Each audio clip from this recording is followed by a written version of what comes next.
It's very cheap. There's so many buses, so like really make use of that. And a penguin swam up to like maybe 4 or 5 of us, so then boom, there it was gone. It's really diverse. We could actually do snowboarding, and then 2 days later we were surfing.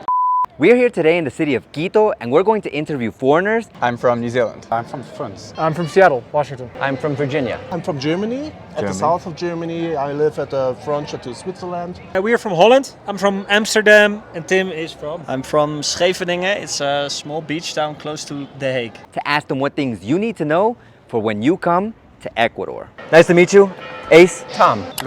Dirk, yeah. Doug. I'm Tom. Tom. You're the second Tom we interviewed today. Right. Oliver. I'm Nick. And I'm Tim. Is there anything you would recommend for someone who's coming here, like a place they have to visit, something they have to bring, maybe something you shouldn't or you should do while you're here? I wouldn't have any like particularly strong recommendations. I think coming with some Spanish is definitely helpful. Like I've found like learning Spanish at the start was very helpful. You don't have to learn a lot, but if you can get enough to kind of catch the buses and order your food and that kind of thing, like you're really set to go from there. And quite a few people speak English in Ecuador as well. But the bus system is like fantastic. It's very cheap. There's so many buses, so like really make use of that. And if you've got a little bit of Spanish, that just makes that whole process a whole lot easier. But I think the thing with Ecuador is there's like so much to offer. You've got like the coast, you've got like mountainous towns, you've got like beautiful cities like Cuenca and Quito, and yeah, there's a lot to see here, and it's quite condensed. So I think it's well worth coming to. For sure. It's important to know that here is all possible. You have the possibility to visit a nice city, you have the possibility to go to the nature, to have adventures. For me personally, I'm really amazed by how diverse the country is, like climate, but also in the difference in people. It's really diverse. You can stay here for a month and go to a different like climate every week. This place was good, people was really amazing, friendly, a lot of good food, a good place and everything. One of the things that I found was that people were particularly friendly. Today, more than a half dozen people said, "Welcome to Ecuador." I've traveled to many places, and I don't remember that anywhere else. Maybe it seems like an obvious thing, but not really. The weather changes so quickly that I think having, at the ready, whether it's gonna be getting quite warm in the sun or suddenly start raining, 20 minutes later, having a change of clothes and basically umbrella, raincoat, but also, being able to be lighter if it's hot out. It seems like weather changes very quickly here. It does. Good question. I have to think about that. Let me just start off with the thing that amazed us most, and I think Nick already talked about this a little bit. The diversity of the land that you can go within hours. You can go from the beach to the mountains. So the most amazing thing we did here was going to the Chimborazo, where we could actually do snowboarding, and then 2 days later we were surfing in canoa on the beach. That was so amazing to be in the mountains. You must know we're from the Netherlands. The whole of the Netherlands is flat. So for us, mountains are always very beautiful. For you, probably as well still, I think. Oh yeah. Ironically enough, you guys talk about surfing and snowboarding. I haven't done either of those two things. And I've been here 10 years. Wow. My God. Well, that would be my tip to do something like that. I couldn't snowboard so well, but still climbing up was very hard because there's no lifts. So it took very long, like 3 hours of hiking with the altitude, taking a lot of oxygen. But yeah, that was so totally worth it. So I would definitely recommend to go out of your comfort zone and go higher than you maybe would, or do a hike that maybe is a little bit further than you. Challenging, yeah. A bit more challenging, because he actually was almost crying because he really hated it at some point. But we pushed through, and then, well, when we were there and we saw the view, I mean, the harder it is to get up, the more fun it is to go down afterwards. That's something I would really recommend. Since you mentioned a few cities and the coast, which one has been your favorite so far? I would say my time in Olon on the Pacific coast was really special, but we've just been in the Amazon as well, and that was incredible. I wasn't like super sure that would be my thing coming into it, but it was a very awesome experience, yeah. People need to visit Cotopaxi. Cotopaxi. Yeah. Why? It was an incredible place. Nice volcano, the view, yeah, just amazing. I still need to go there, Cotopaxi. Well, this square.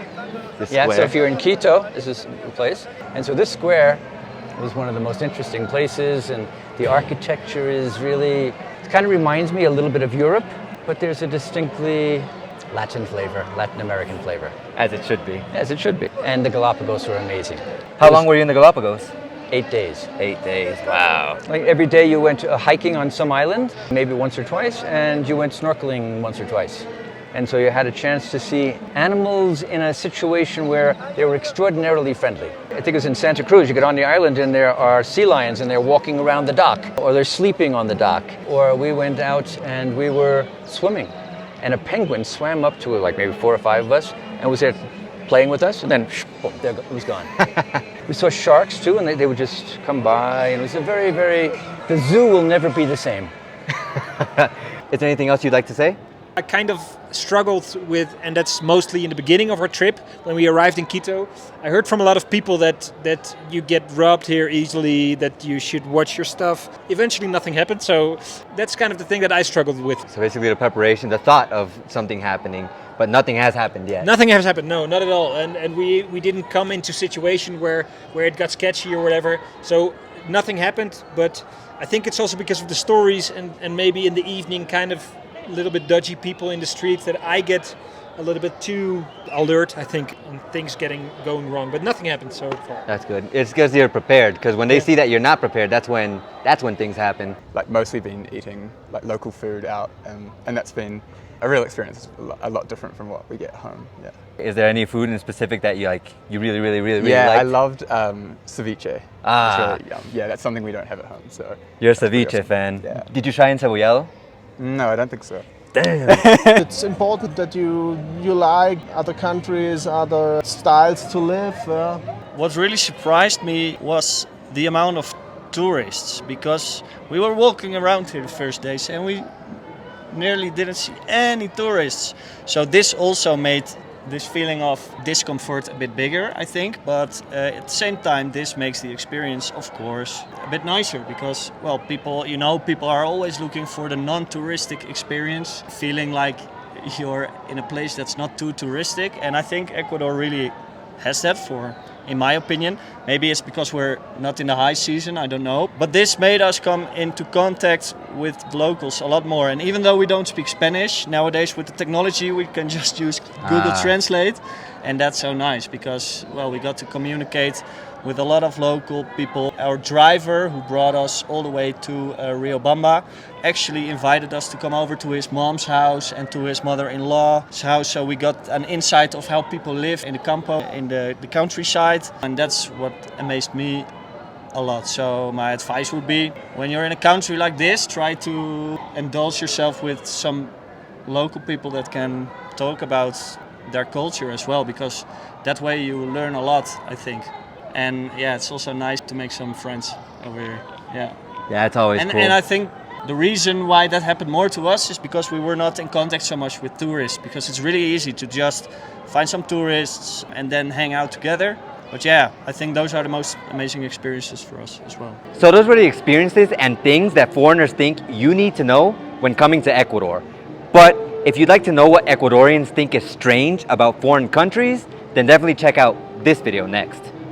So how long have you been here in Ecuador? 12 days. I think it's coming up to about 5 weeks. I'm here for 3 weeks, since 1 week. In Ecuador, 10 days. We've been here 3 days so far. 18 days, 19 days, something like that. About 3 weeks.